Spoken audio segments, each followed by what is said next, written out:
Here is the Antony and Cleopatra Garden. What plants, Will Shakespeare, did you bring into the play Antony and Cleopatra? Wheat, onion, grapes, and the vine. Laurel, rue, and myrtle. Flag, rushes, reeds, figs, pine, olive. Mandragora, rose, and balm.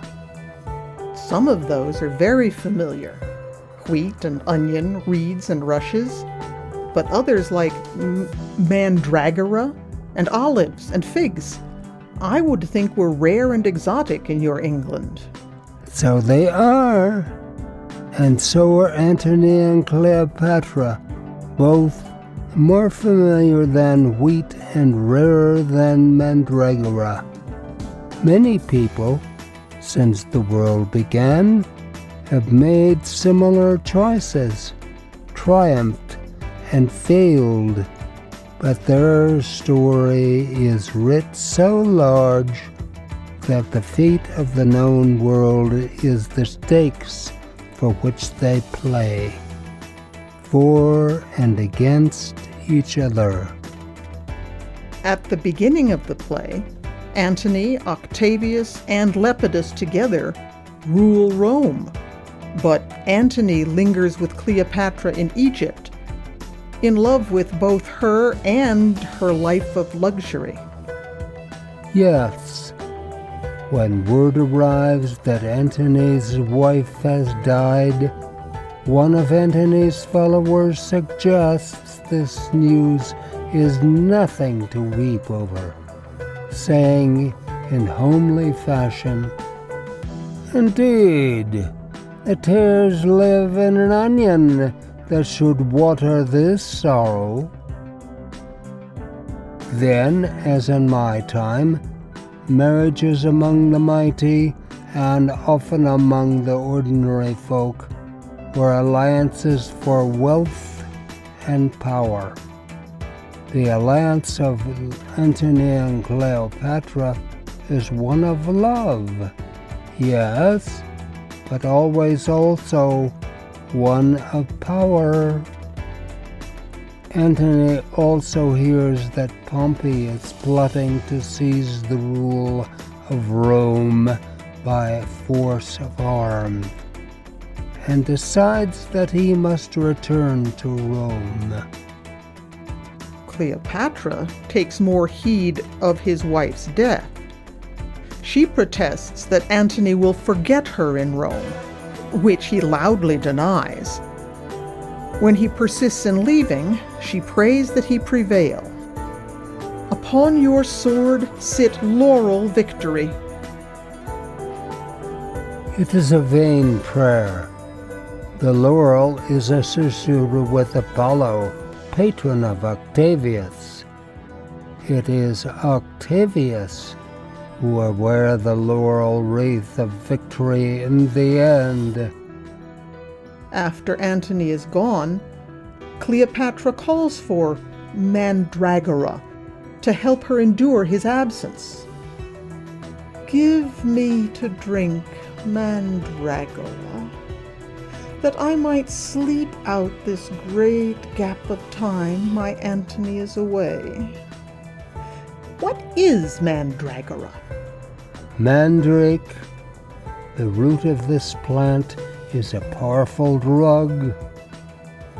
It was at times used to treat melancholy, and in surgery it has been used to make the patient sleep. Cleopatra's women have need to be very careful in decocting it. One set to sleep with Mandragora sometimes never wakes again. But she does not in truth mean to sleep the time away. She is Antony's lover, but she is also Egypt, and Egypt must remain awake, knowing and wearying of what passes in Rome. What does pass when Antony returns to Rome? Antony truly feels the allurement of both Rome and Egypt.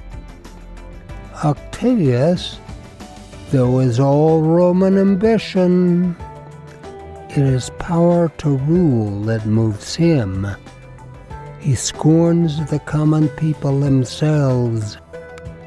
Their love to Pompey means no more to him than the waving of the long leaves in the water. This common body is like a vagabond flag upon the stream, goes to and back, lacking the varying tide, to rot itself with motion. Octavius has relied on Antony and loathes the very way his discarded soldierly, politic, Roman virtues to revel idly with Cleopatra. When Antony arrives in Rome, Octavius first angers him with accusations, but then chooses to bind him to a closer alliance by marriage to his sister Octavia. Antony, now in the grip of Roman ways, consents with alacrity. He joins Octavius and Lepidus in reaching a truce with the Pompey. They all drink together rather than go to war, singing, "Come thou monarch of the vine, plumpy Bacchus with big kine, in thy vats our cares be drowned, if thy vats our has be drowned." But that truce doesn't last. Antony, with Octavia, goes to Athens, but he soon learns that Octavius has broken the truce with Pompey, removed Lepidus from power, and returned to his dispraising of Antony.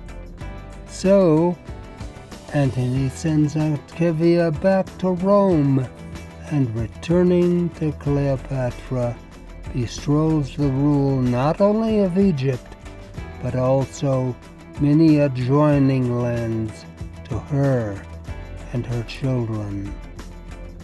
So now Octavius and Antony are at war. They are. Antony's greatest strength is by land, but Cleopatra joins her own large fleet to Antony's, and he allows her to sway his martial decisions.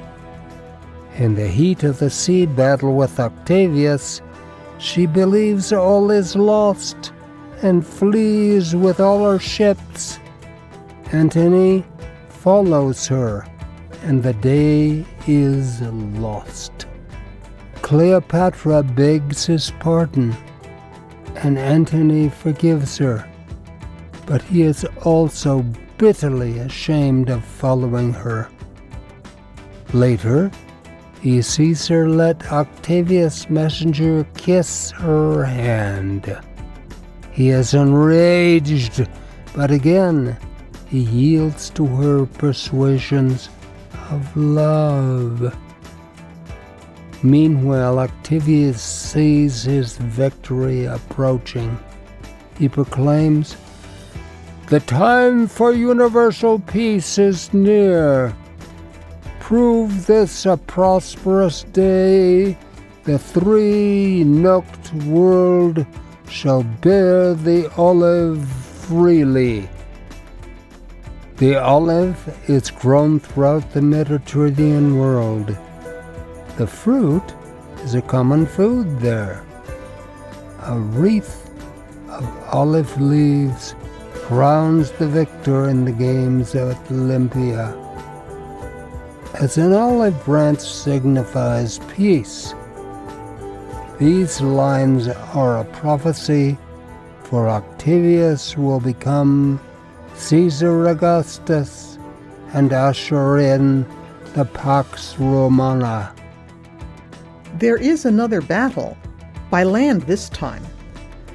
In that, Cleopatra can play no part, and this time Antony is victorious. But the next is by sea, and as before, Cleopatra's ships abandon the fight, leaving Antony to defeat. He sees himself as a once mighty tree, now doomed by loss of its bark. The pine is barked that overtopped them all. Betrayed I am. Oh, this false soul of Egypt. This time, he is so bitter against her that she locks herself away and sends him word that she has killed herself. Hearing this, he determines to follow her into death, stabs himself fatally, but then learns that she still lives and is carried to her refuge and drawn with ropes to die in her arms. Octavius then takes Cleopatra captive, but speaks her fair, aiming to display her in Rome to advance his ambition. Rather than endure such shame, she sends her waiting gentlewoman Charmian to a rustic fellow who comes to bring her figs. Figs. There were figs at the very beginning of the play. A soothsayer told that same Charmian that she would outlive Cleopatra, to which she answered, "Oh, excellent! I love long life better than figs." Figs were a sumptuous fruit to us, but these figs and their leaves serve a different turn. They hide the poisonous snakes, whose bite Cleopatra uses to cheat Octavius of his triumph. In her end, she is as great as the wide world, which she and Antony ruled, quarreled about, made jest of, and now lost.